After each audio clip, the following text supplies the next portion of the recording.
If this is how we would look at marketing strategy, how should we think about marketing management? I told you earlier that I'd make a distinction between those two, so let's take a close look at that. To us, marketing management involves tactical decisions related to the marketing mix variables. What are the marketing mix variables? Product, place, promotion, price. Product, we all understand that. Place means distribution of the product. Promotion means communication about the product. And price is, of course, quite obvious. These are called the 4 P's of marketing, and to us they would involve tactical decisions, and that's how we're going to define marketing management.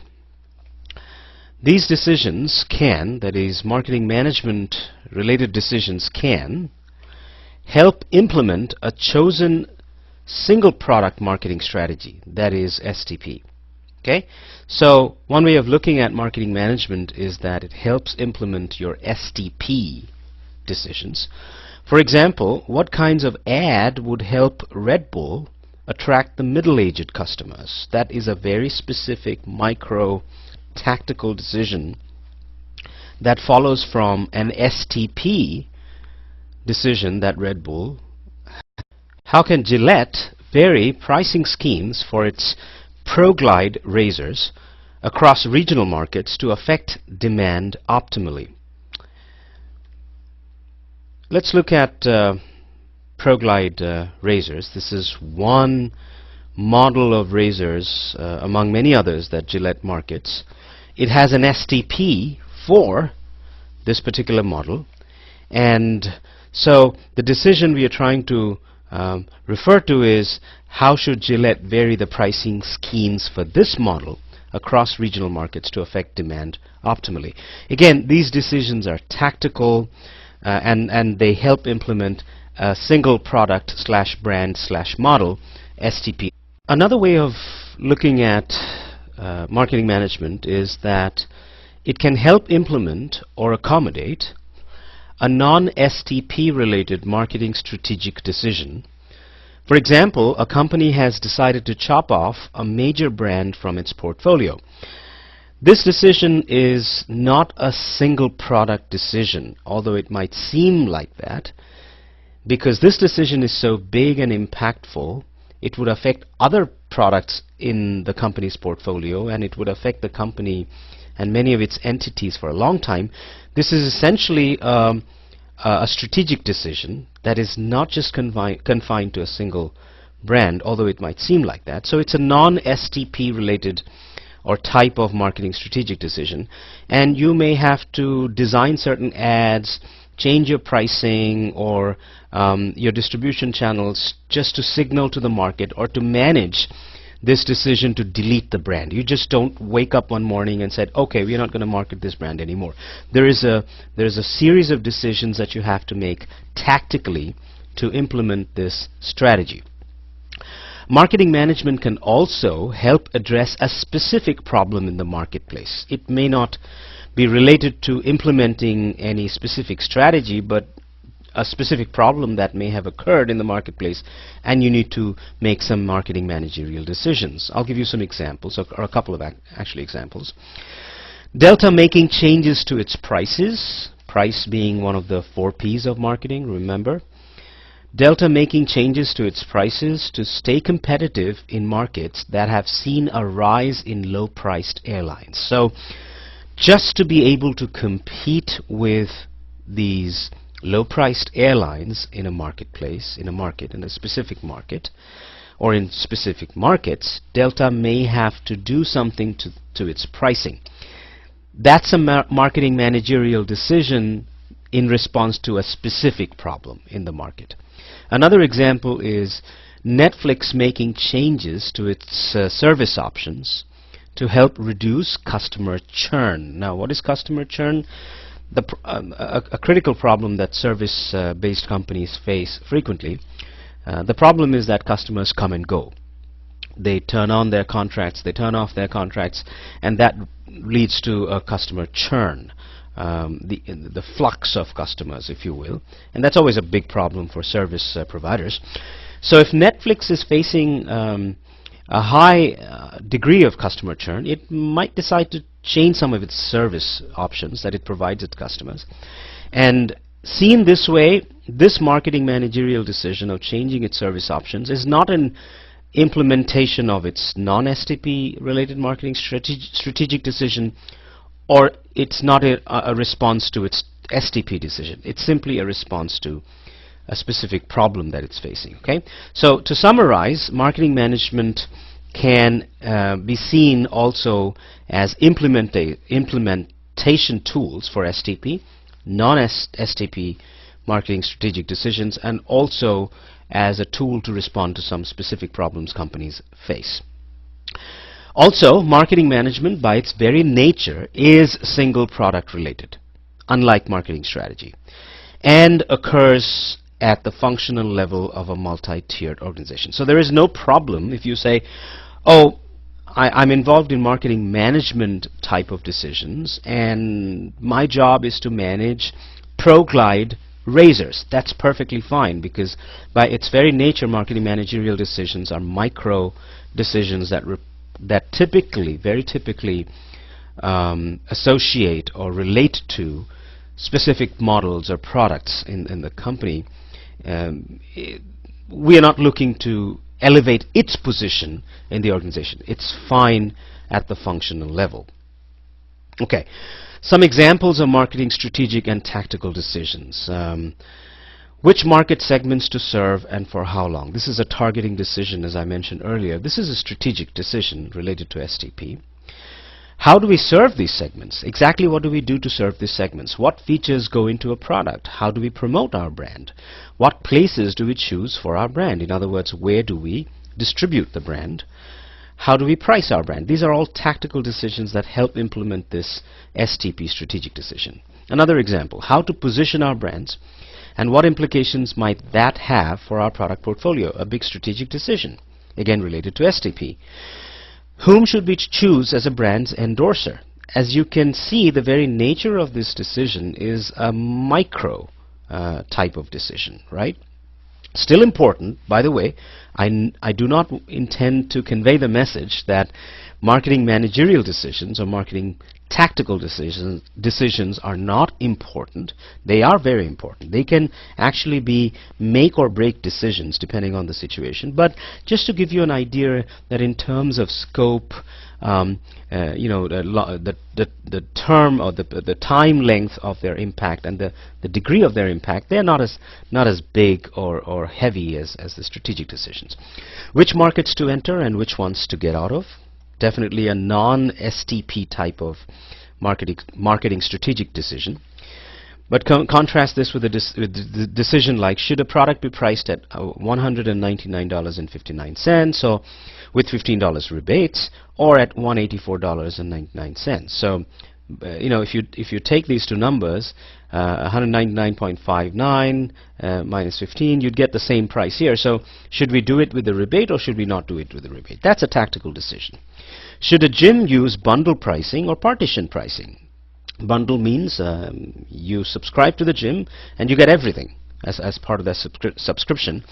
Partition means you have a membership fee for the gym, and then you charge for everything that patrons use. Some might see the second one as a strategic question, and so this might fall somewhere in the strategy tactic continuum, right? So the reason I say that is, you know, sometimes bundle pricing and partition pricing, changing it may be very difficult depending on the market conditions. But by and large, this decision is largely tactical, I think. When to enter a market? Always first, sometimes first, or never first? That's a big strategic decision where marketing can play a major role. Do we enter a market always? Do we enter a market always first, what are called pioneering decisions? Or sometimes we enter as pioneers and sometimes we wait, or we never pioneer. For example, Samsung. Samsung typically enters markets after a pioneer has already entered it. Big strategic decision that is not STP related but strategic marketing related. How do we maintain control over channel members? So if you're worried about, how to maintain or manage relationships with your distribution partners, what are also called channel members, that's a relatively tactical decision. When do we start adding new brands or deleting current ones? Especially, can we prescribe a pattern? Can the company sort of set up a pattern that, this is when we start introducing new brands in a product category, this is when we start dropping them, okay? Big strategic decision, not necessarily STP related, because it affects a bunch of brands. It takes an overview of a bunch of things to make that decision.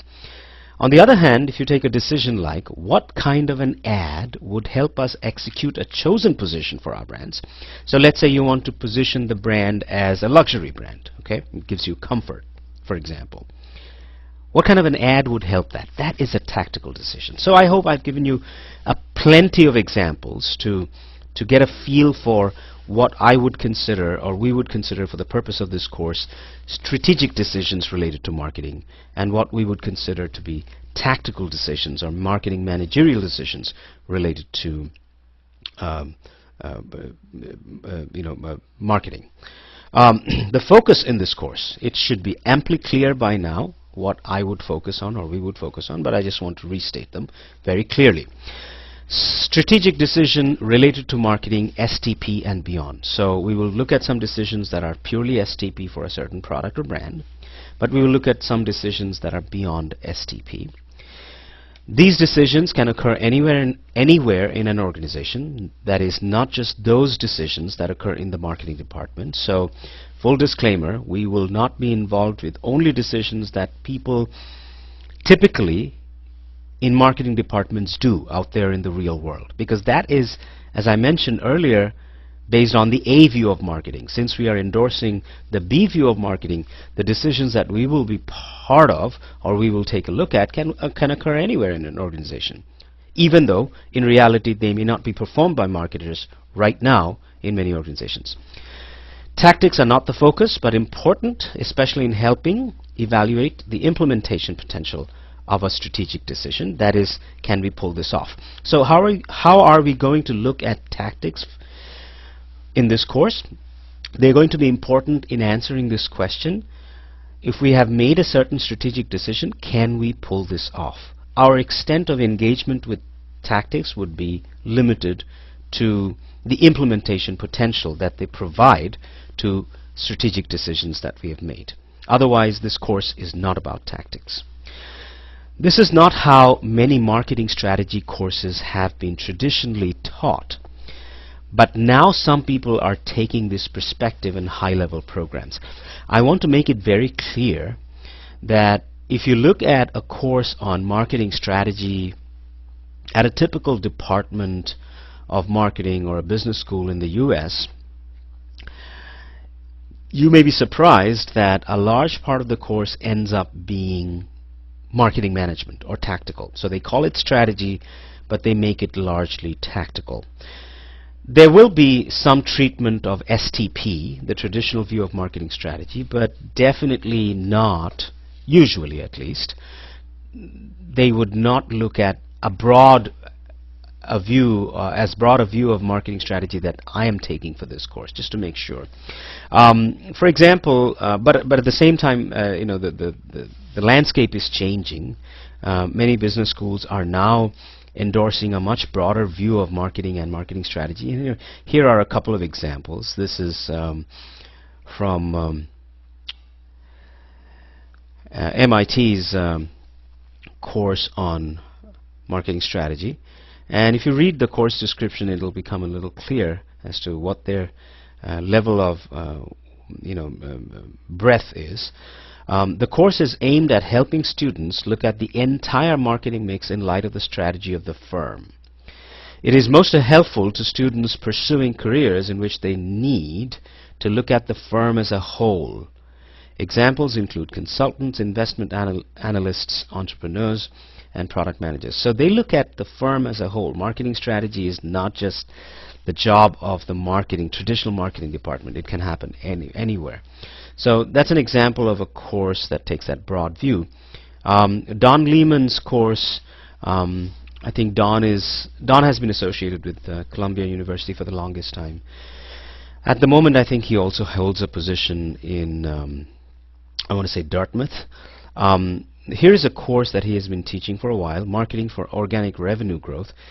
This is a big, broad level, very high level view of marketing. You can take your time to read this later on, but it's meant for executives, understandably. But this course also takes a very broad view of marketing or marketing strategy. So mine is not the only course out there, but one of the few courses that takes this broad view. This course is best supplemented by a course on marketing management, which I am not sure how many of you have taken or taken at least recently, but if you have taken, it's a great experience. This course would help you a lot. But if you haven't, I hope some of the basics that I'm providing you and what you can supplement by reading books as necessary would help you understand the broad view that I'm presenting as a part of this course. Okay, this is the end of Fundamentals Part 1. We will soon meet again to discuss some more concepts within Fundamentals in Part 2.